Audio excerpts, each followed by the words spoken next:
Alright everybody, it's officially time. I have gone and done my research a second time now. I went today after work. I was like, you know what? Screw it. I have to see this movie again.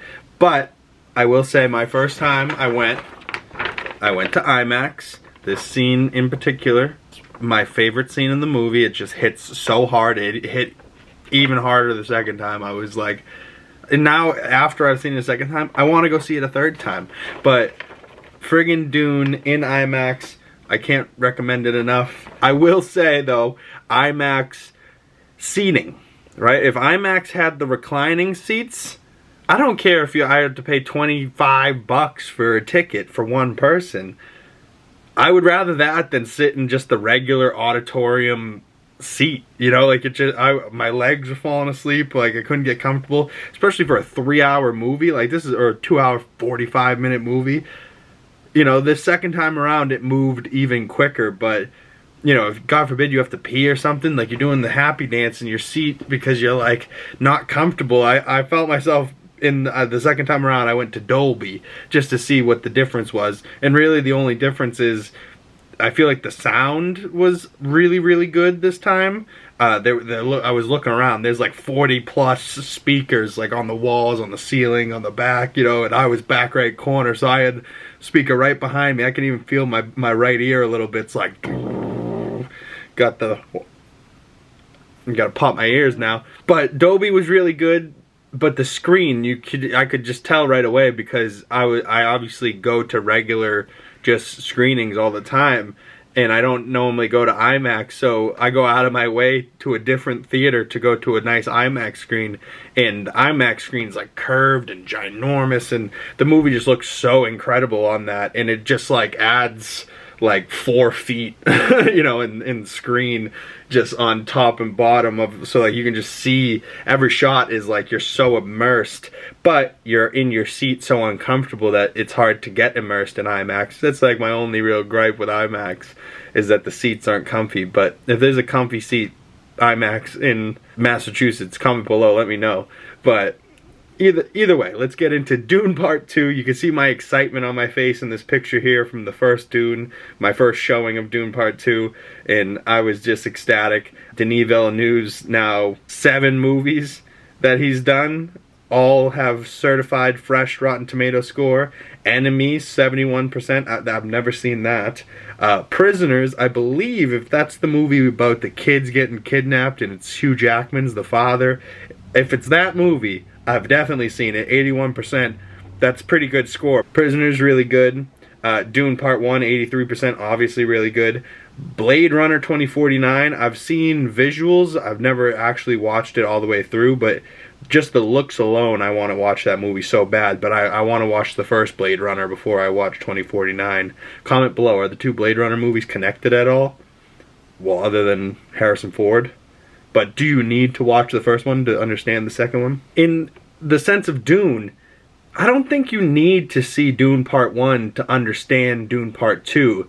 Maybe you'll understand more, but I think Dune Part 2 sets you up enough in the beginning that you can understand the whole second part of the movie and not necessarily need to have seen the first part. But Dune Part 2 is way more than 83%. It's sitting up top there. But Sicario, great movie. I've definitely seen a lot of that. I don't know if I've seen all of it, but 92%, that's pretty damn good. 94% for Arrival. That's another movie I've been putting on my list, so maybe I'll have to go through a whole Denis Villeneuve list and rack it up. But 97% right now on Rotten Tomatoes with like 300 reviews for Dune Part 2. Like, that's just nuts. That is freaking nuts. Shout out Denis Villeneuve. But the cast in this and the posters, oh, the posters look so good. Dune Part 2, March 1st, ooh. This is currently the 4th when I'm filming this. This will come out on the 5th tomorrow. And, oh, man, just the whole cast, we'll get to it, but so good. And the sandworm, oh, God, man, so good. This one here, you can really get a look at, like, the orange of Dune and the black sun of, what is that? Gedi Prime, I think, where the Harkonnens are from. But just so many heavy hitters in this cast. This picture alone, right? Timothée Chalamet, Zendaya, Austin Butler, Florence Pugh. They're like the next generation. These guys are going to be movie stars for years to come. Then you got down the bottom right, the old generation. Christopher Walken, Stellan Skarsgård, Javier Bardem and Josh Brolin, Dave Bautista coming into his own in another just huge role for him. Like, he's by far the best actor out of the WWE, if you know what I mean. John Cena's pretty great too, but I think Dave's just been killing it. Absolutely killing it. John Cena kills it too, but in a different way. But shout out to Dave Bautista. You're a freaking beast. Rebecca Ferguson is unreal in this movie, but by far my favorite character is Austin Butler. He just so captivating in this movie. It's, if you've seen it, you know. You don't understand why. You know, I don't know if I've said it, but I'm going to be talking spoilers in this one. So if you haven't seen the movie and you don't want to get it spoiled for you, go watch it, come on back. But I just went to Dolby today. Here's a nice poster from Dolby with Chani and Paul standing on a dune. Oh man, here's another poster, much like the one I just saw, but with Dune Part 2 down the middle. We already have seen Dune Part 2 now twice, and I need Dune Part 3 like yesterday. So Dune Part 3 is probably going to be called Dune Messiah, and Denis Villeneuve said he's been writing. But this movie really sets you up into two camps, where you're on one side or the other, and you're really not supposed to be sure what's happening, right? Like, you should be slightly confused. You shouldn't be 100% certain of what is happening. But it really sets you up into two camps. Are you someone that believes the prophecy is real, or are you someone that believes the prophecy is fake? Like, much like the Fremen people. There's the South and the fundamentalist South Fremen, and they're like real religious buffs, and they like believe the prophecy in the Lisan al-Ghalib, and you know, they believe that they're gonna he's going to lead them back to a green paradise. And then there's people of the north like Chani that believe in Fremen and believe that the Bene Gesserit have been spreading these lies to get someone to control the Fremen and take power. And I believe Paul's sincere, and I believe that he's not just trying to take power, that he's trying to, you know, do what he's destined to do. And he does have power, and he is the Duke's son, and he is a Bene Gesserit son, and he does have the power of the voice. So, like, it's just a tough situation for Timothée Chalamet's character, but also, do you feel for Chani, and you feel for the Fremen, you feel for the Harkonnens, you know, you're like, damn, all these people are dying. Well, you don't really feel for the Harkonnens. Harkonnens are bad motherfuckers. But we'll get to them, because even the Harkonnens, I was like, damn, son, like, what are these fucks doing on this white planet, you know, with this black sun? So nuts. But let's get into a couple of, you know, baddies of the week. Rebecca Ferguson in his black dress. Ooh. On the Dune premiere carpet. Zendaya, of course, always slaying it. Just Zendaya is so gorgeous. Anya Taylor-Joy makes a slight little quick cameo appearance in this, in a vision, and she is going to probably be in Dune Messiah, the next movie, and her and like Florence Pugh will have much bigger roles. And I don't know if Zendaya will be in the next one from the ending. I hope she is, because she was a huge player in this one, and Zendaya got to do like action, and like she killed it in this movie as well. I see awards in her and Timothy's future for sure. But Anya Taylor-Joy could have this big part here. She's like in a Fremen clothes with the blue eyes, with the little nose snorkel, and she's like standing on a dune but looking at water. So like, it's clearly a vision. And this, I think, was at a point where the visions are not clear, right? Because in the first movie and in the start of the second movie, up until he drinks the water of life in this one, he has visions, but they're not clear, and they're not precisely what happens. So he sees a vision, but then it's not what happens, but it's kind of close to what happens. It's just not exactly what he saw. And then once he drinks, it's like, oh shit. So he starts seeing things that are real. He starts being able to see what people are thinking, see what people's pasts are, you know, like, and he's like, I see the whole way. I see our enemies all around us, but I see a path. and I lead us through a narrow path. And you're like, oh, the dialogue of this is so crazy. But Rebecca Ferguson absolutely kills in this movie. She turns into like this Bene Gesserit Reverend Mother with the tattoos on the face, the blue eyes. The blue eyes are crazy, especially when, like, the first movie I really didn't notice it all that much because they came up and I was like, oh, they also have blue eyes. But when you see Paul go from brown to blue, you can't not see it. All of a sudden you're like, oh shit, his eyes are blue. Like, fuck. But Javier Bardem, oh, absolutely kills it. Even in like their made-up language, he's like oddly has some funny lines in this movie, and if you get it and understand, it's really just, oh, they hit hard.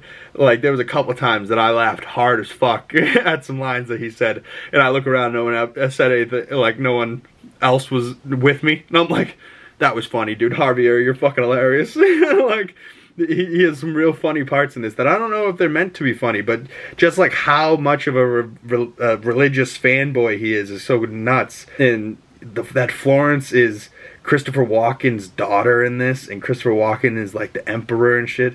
And he's not really shown all that much, but when he is shown, you can feel his power. But let's get into some of the visuals in this, because you can see just the opening shots of the movie where it's like this bright orange early morning sun, and the Harkonnens are coming over this ridge and they're hiding, and then they go, oh, the rats are calling a sandworm, and they do this crazy thing where they're like running and then they just leap and just, and they just like glide, and it's like, it just looks so good that you're like, wait, how did he do this? You know what I mean? Like, it looks like he's actually on a real location and not on a set. But then it also looks like they're going to absolutely need wires. But the shadows look so good that you're like, where are the wires supposed to be? Like, I know they can paint it out and paint out the wire shadow, but like, it looks so freaking good. Like, Denis, man, you make these movies look phenomenal. But so after the last movie, we see Paul get to a point where he draws first blood, so now he has danced, and now he knows how to dance, and he knows how to kill, so he kills a Harkonnen. Rebecca, his mother, gets his back, because he wasn't looking, and he was gonna get killed, and she crushes a dude's head with a rock. But just throughout this whole movie, there's like, and I'm a sucker for a love story, so in this war, survival, epic movie, sci-fi movie, there's a love story that's really simple, but also super complicated between Paul and Chani, and I'm all about it. I'm like, oh god, I love them together. But then by the end, they like tragically like can't be together, and you're like, why? Let them be.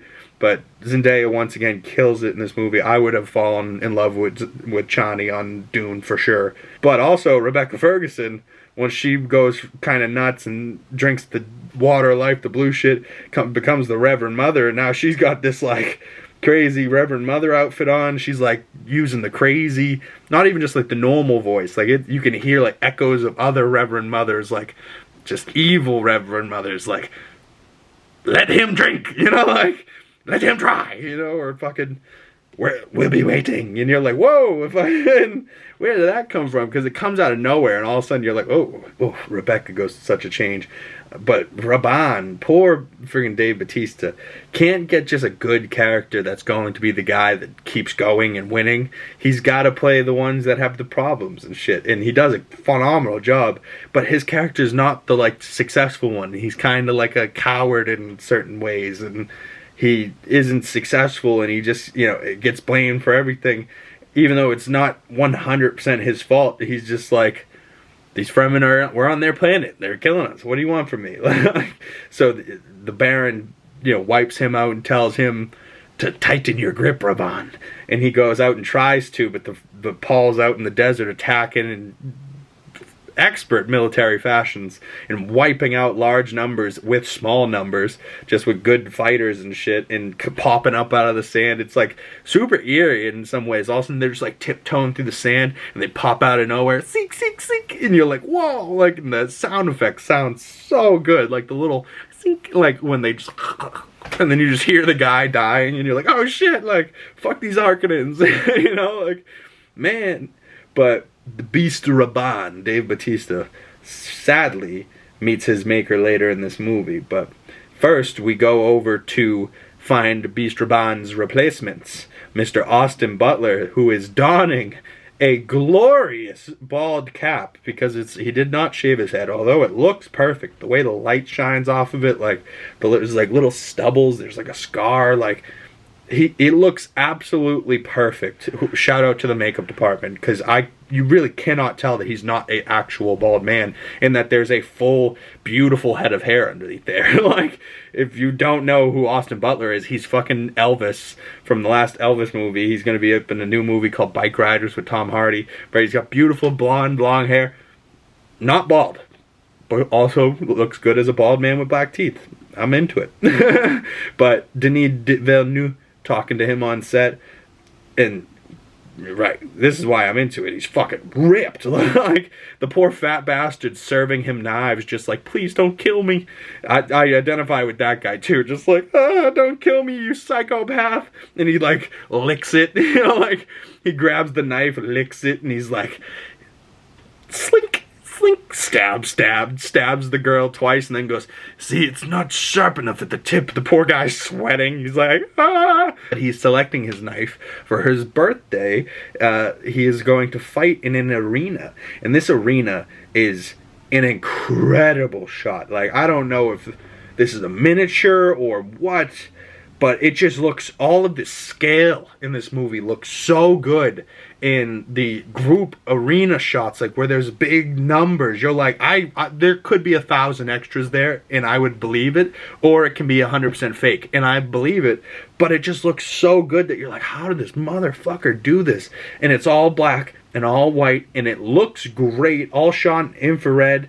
And, you know, we get the opening, Fade, Baron, Fade, Rafa, and the thing opens up, and you just see a silhouette, and then it comes in close on his face, and you're just like, oh shit, he's got no eyebrows, his black eyes.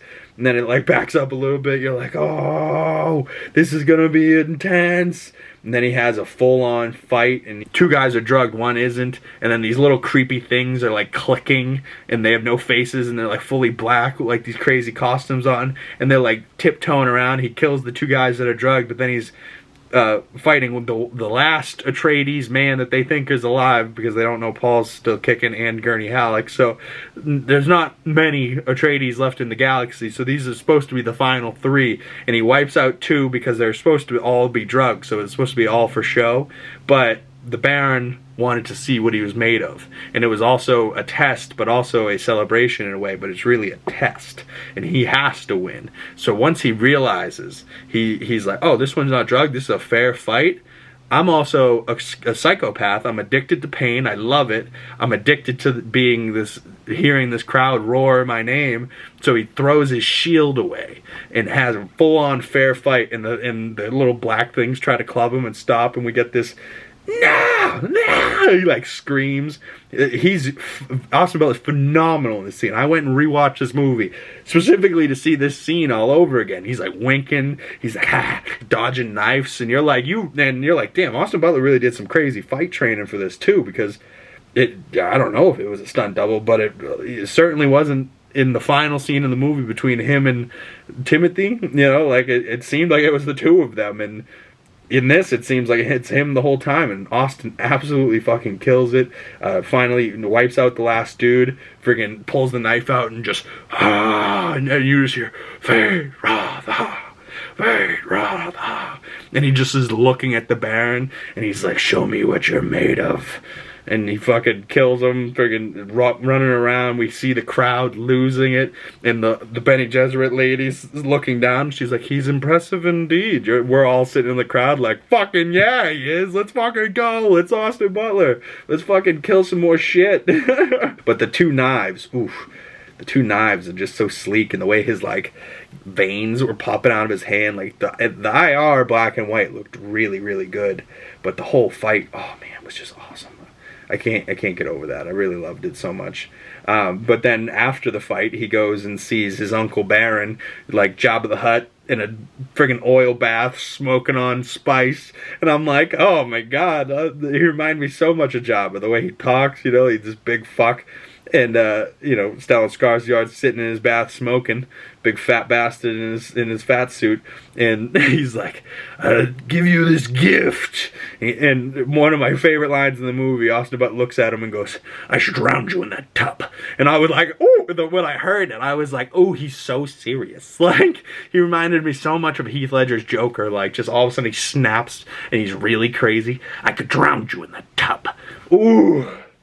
Ooh, oh, I just got chills again because I heard it again today for the second time. I'm going to see this movie multiple times more. I know I am. And then after this whole scene with the Baron in the tub, we get a very, very highly sexualized scene between Austin Butler and Lea Seydoux. I think I said that name right. But this blonde actress on the right is also a Bene Gesserit, is doing from the first movie we saw Paul put his hand in the box and get the little needle next to his neck and he had to like restrain himself. That's what this test was, but we don't see that test unfold, because we know that this test doesn't go the way Paul's did, because it ends in her getting fucked by Fade Rafa, Austin Butler's character, and assuming his child. It's a female heir, just as you requested, Reverend Mother.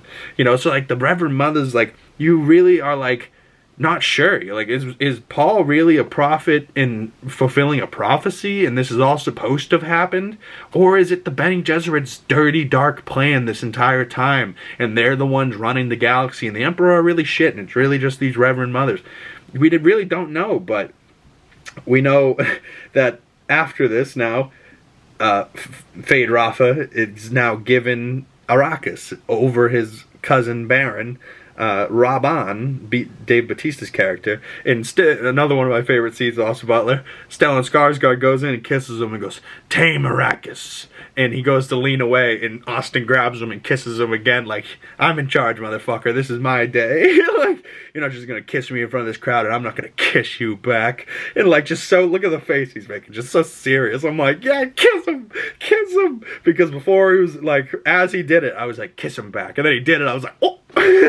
Like, that was so epic. But in Fade Rafa's first attack on Arrakis, he sends his ships to bomb Siege Tavern, where Stilgar and a lot of them stay with their giant pool of water, and it's all just crushed in rubble, and it doesn't make any sense. And it's most of it's off screen, and we're not supposed to see all of it, but we see that you know, people are injured and stuff, but makes Paul come back, and then they all have to go south to a war meeting, and Paul's been avoiding going south this entire time, and he knows once he goes south, he gets another vision. They're like, drink the thing, drink the thing. He goes south, but they're all going south. He kind of goes over here. He veers off the path, and you see him veer off, and they're like, oh fuck, where's he going? And he walks up into this room by himself. This lady's like, leave or die, stranger. And he's like, I should be welcomed. And so she lets him drink the ship. Any man, it said any men will die from this drink. Only Reverend Mothers or Bene Gesserits will drink it and survive because they're trained to do it. And so he drinks, he dies, but not technically. Only he looks dead, but his vitals are so low that they're undetectable, and the only way he can survive is from desert tears. What is desert tears? Well, that's what Shani's secret name means.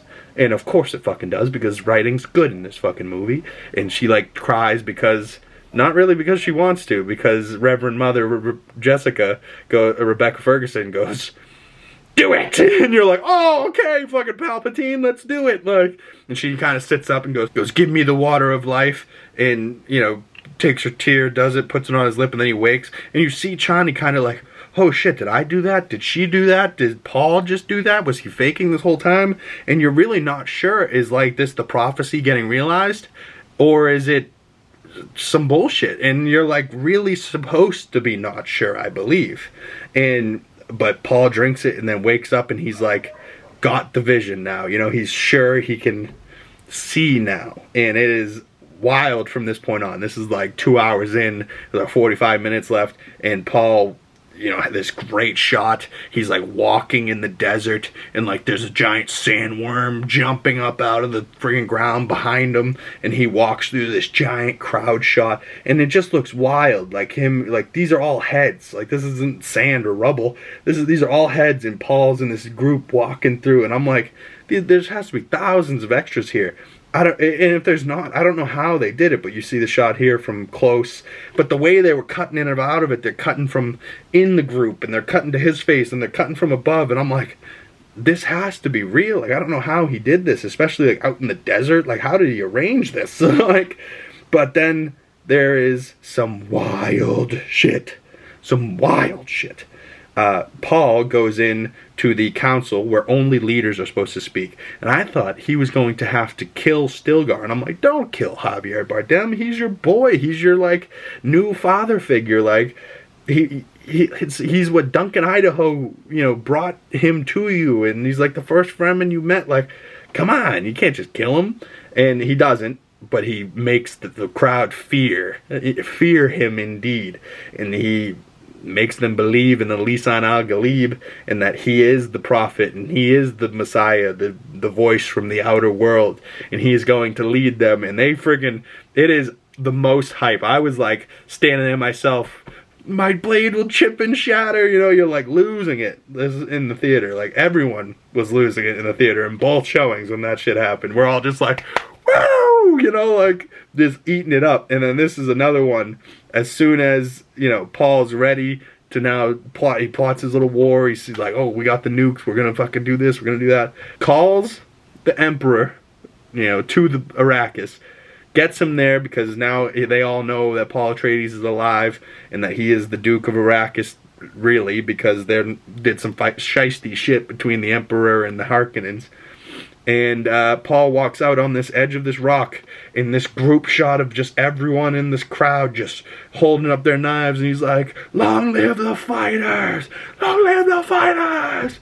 And everyone goes nuts. And then he, you know, we get the close-up on his face, long live the fighters. And then we turn and Gurney goes, fire! And we just see the... Every explosion in this movie looks perfection, to the point where you're like, it has to be fake, because there's not a giant chrome ship that's flying in the sky, right? But the fire and the way that it looks and the way that the explosions looks so good. Looks better than Oppenheimer explosions, to be perfectly honest. And, well, technically that one was explosion, but this one, you know, has multiple explosions all over this movie. Every blast, every gunshot is like a laser, like every boom, every crash of a ship, that when they take down the sandcrawler, like every action sequence and every boom, bang, perfect. Like, battles are unbelievable, like such perfection. And then because they drop this bomb in, you know, every rock starts throwing and clouds, and there's also a storm coming in, so all of a sudden the dust clears and all these Sardaukar army, the Emperor's fighters, are all standing there, and then you just see a wall of cloud, and then you just see boom, the friggin' sandworms emerge, and then there's two more, and they're all just coming straight at this army and just wiping out this big ginormous army with just these Fremen and the worms. The Shai Hulud and the Atreides, they're flying Atreides banner on their backs, rolling in. Like, this is the craziest action sequence ever. Just, oh, giant sandworms in the middle of this. Check it out, you know? Like, we got lasers and ships and little grasshopper ornithopters shooting out the window. There's tons of shit. There's laser guns, and they're fighting with worms, you know, and like giant fucking sandworms. It's unbelievable, and I absolutely love it. And let's just shout out again to the costume department, because Florence Pugh's friggin' costume here, this was when the Emperor found out and came to the planet. This was how he found out, was this little scroll that she's holding. But look at like the chainmail, whatever this dress thing is around Florence Pugh's face. She had to have been so uncomfortable most of this movie, but man, did she look good. She looked like just a perfect princess, and you're like, yep, I love it. But interesting parallel from the first one to the second one. Chani, right? So in the first one, he had a vision, and he's in the tent, and he's a war upon under my father's name, with a war with, we're flying my banner flag of House Atreides, and a war in my name, an unholy war, or something like that. And he's freaking out, and we see a vision of him fighting in this gold suit, and it opens up, and it's Paul in the costume. But we get, you know, and like I was saying earlier in the video, his visions aren't one for one. They're like close. They're not really what's happening. So Paul's attacking from the north, Chani's coming in from the east, and this vision is actually like almost a side-by-side shot for shot, but with Chani instead of Paul. And I absolutely love that. And you pick her out because you're like, she's got the blue banner around her arm. For most of the movie, she got it in her hair sometimes, but like she's got this blue, and it's just awesome. But once, you know, all the fighting's like really done, or now the bombs have gone off, the worms have come in, Chani's done her fighting, we get this shot of Paul walking in from the right, and he's just kind of walking, and the cape's blowing in perfection, and he almost looks like Anakin Skywalker walking in to kill the younglings, you know what I mean? Like Order 66 and the fuck out of the Sardaukar and the Harkonnens, and I loved it. But he walks in, and then all of a sudden you see the fundamentalists, like millions behind him, just rolling in over these dunes, and I'm like, damn, son, this looks so good in the way that he just like, yeah, it almost looks like a black, like, dark side cape now by the end of this movie. He's walking in the way that he was perfectly behind the sun, or in front of the sun. But then it comes down to it, and Paul is like, listen, Shaddam, I think his name is, but listen, Emperor, you killed my father, and he didn't believe in revenge, but I fucking do. And that's another great line from Timothée Chalamet in this movie. But he's like, yo, Christopher Walken here, either stand and fight or pick your guy here. And what's her name, the Reverend Mother, goes, consider what you're doing, you're about to do, Paul Atreides. He looks over, uses the voice on her, silence, and she fucking bounces back and goes, abomination. And you're like, ooh, silence. He silenced her back, like, what the fuck is up? You don't know what the fuck I'm about to do, bitch. But you're about to stand here and watch. And everyone, like, stands around and watches. And Gurney Halleck, Josh Brolin, goes to Javier Bardem's Stilgar, and he's like, why does he take so much risk? The Lisan al-Ghalib will lead the way. And like, oh, his voice must have been so hoarse by the end of this, but the way he was talking, as it was written. Oh, he's so humble, as it was written. Like, he's such a religious fanatic that you're like, damn. And look at poor Zendaya's face in this picture. Like, right before he's about to fight, he walks over to her, and he's like, listen, he goes, as long as I breathe, I will love you. But I think Paul already knows that he's going to have to ask for the hand of another girl. And he's taking her hand, he's going to protect her. But that doesn't mean he loves her. You know, he didn't say, I'm going to love this other woman in front of her. He just said, I'm a king, I have to do kingly shit. Like, that type of deal. And it's a problem, because you can't lead with your heart the way Leto wanted to. That's why he got killed and they wanted him dead, because they were too defiant, because they were too clinged on to love. But poor Chani, like you can see that the Fremen people don't cry for unnecessary reasons, so you can see her face is just so sad, but just to the edge of the tears, you know what I mean? Like, not sad to the point where she's crying, sad to the point where the tears won't come out and she's so angry that she won't cry, you know what I mean? Like, and it's just so perfectly captured in the close-ups and the lighting in this, on Paul's face with the blue eyes.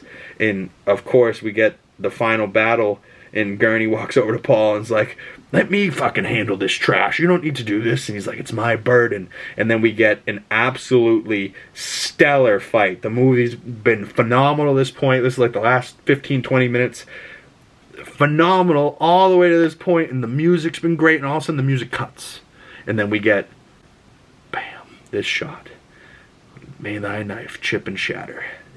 May thy knife chip and shatter. You know, and he like kind of mocks him, but also kind of like, alright, this is what you say? I'll say it back. Whatever, Atreides. I already killed the Atreides earlier this movie. I have all the confidence in the world. I also like pain, so let's do this. And it is a phenomenal fight. Just bam, bam, bam. You know, you hear the swoop, swoop, zing, dunk, dunk, zing, swoop, swoop, zing, zing, bump. You know, the way the bop bop with the blades hit, it's like so perfect. But from one side, it's like you can see the sun setting, and it's all like their shadows. And then from the other side, this is the shot with everyone in the background watching. Rebecca Ferguson, Lady Jessica, the new Reverend Mother over there, Josh Brolin, Javier Bardem. And then on the right side, every time there's like a cut, you see them standing there. Florence Pugh and her father, Christopher Walken, the Emperor, and this whole fight goes down, and there's, of course, now my favorite poster. I think this is going to be the one, Dune Part 2, and just may my knife chip and shatter. And Dune Part 2, baby, is so worth it. Oh god, it's so good. I loved it. And this fight is unbelievable. And, you know, even the whole part leading up to that, like, leading up to the fight where he, like, walks in and, like, kills the Baron grandfather, you know, and you're like, what? What? Oh, God, I love it. Overall, I gave this movie 5 out of 5 stars. 6 out of 5 if I could. You hear me? Fucking you better hear me. Because this shit is so good, and I can't wait for it to come out. The moment I can buy it, I'm going to buy it because I need to see it at home and be able to experience the way I like to experience movies. I don't know if anyone else does this, but a movie that they really like or a show that they're really trying to watch, they play a scene and they're like, wait, go back, rewatch it, you know, like, and I keep just like, you know, say it's an hour-long episode of TV that I really, really like. It might take me 4 hours to watch it, you know, and that's not very timely, you know, like, wasting a lot of time doing that. But man, do I appreciate the shit that I watch. And I hope you guys appreciated this video. And I really appreciate Timothée Chalamet and Denis Villeneuve. I hope I said that right. But phenomenal movie, phenomenal directing, phenomenal acting, phenomenal casting. The visuals, Greg Fraser, I know he did a phenomenal job in not only the Batman, but this. So good. The explosions, the VFX department, the costume department, I don't know if I already said that. Zendaya, the whole cast, unbelievable. Hans Zimmer's score is still in my head. I was listening to it on my ride home, you know, just like the love song when they're like first kissing on top of the dune, and there's like just between Avatar and this, what do I prefer? You know, I love both of those movies. That I ranked them both 5 stars. But this is much more, I don't know, I do love Avatar too. I think that might just be recency bias, I'm saying. But as of right now, this Dune Part 2 is just so perfect. So perfect. And I love it so much, and it's just so highly entertaining, but also thrilling and just captivating, and just a solid-ass way to spend 2 hours and 45 minutes. You know, and I can't say that enough. And I just love the fact that we got Josh Brolin and Javier Bardem, these two psychos that were younger bucks. You young pup. You know, they were 2 young pups when they did No Country for Old Men, and Javier Bardem and that terrible haircut, and getting to see him as this role where he's like this religious fanatic but also a leader, in this Fremen, and then Gurney Halleck going from this hard-ass military guy to my boots are full of piss and something like, and he's playing the balisette on, you know, in a sandworm, and he's smuggling, and then he makes his way back to Paul, and he's like, you young pup, and Paul spares him, like, because he very well could have killed him by accident, but he was like, I recognize your footsteps, old man, you young pup, you know, like, there's some moments in this movie that you get you like, oh God, it's so beautiful, they're back together, especially if you, like, are attached to these characters from the first movie the way I was, like, and I'm more attached to them because I'm in love with the actors so much, and all the actors seem to have had a great time and have so much love and respect for each other, and really like act like a family around each other, but also have love for the director Denis Villeneuve. So like, how can you not like the guy? Like, I think I'm gonna have to go on a full Denis rewatch and go and watch his full catalog of shit and go see the movies I haven't seen, and reviews coming soon to the channel, so they're on the list officially. You just heard it, so stay tuned. We got movie reviews coming out this week. Go back and check out my podcast talking a little bit of Superman on Monday, Comically Boston's every Monday. Please like, subscribe if you've made it this far on the video. I fucking love you.